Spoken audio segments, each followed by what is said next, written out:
Ever pondered why we're swimming in a sea of superhero media where caped crusaders are no longer the paragons of virtue they once were? When did the tide turn, shifting heroes from beacons of hope to flawed, often catastrophic individuals?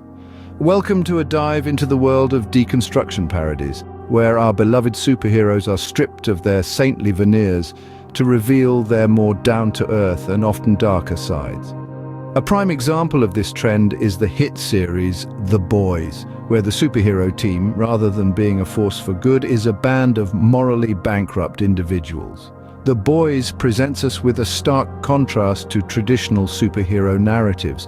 The series takes familiar superhero tropes and dismantles them, revealing the potential for corruption, greed, and outright villainy that can lurk beneath the surface.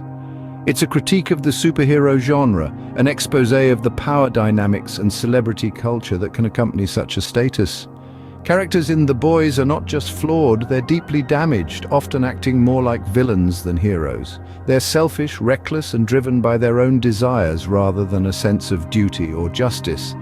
But has this approach to superhero storytelling become stale? Is there a craving for original heroes who embody the traditional values of heroism?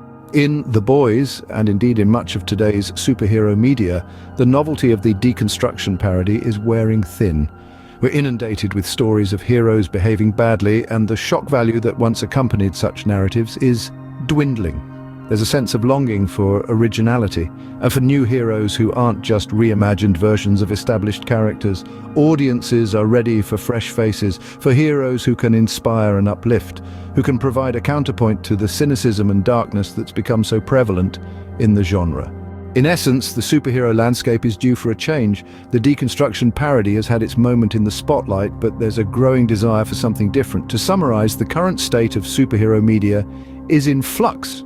The deconstruction parody, as epitomized by The Boys, has dominated the genre for some time, but signs of fatigue are emerging. There's a call for original heroes, for narratives that harken back to the traditional values of heroism while still engaging with contemporary issues. In the end, it's about balance. Superhero media needs to find a way to embrace both the light and the dark, the hope and the despair, the hero and the human. Only then can it continue to captivate and inspire audiences in the years to come.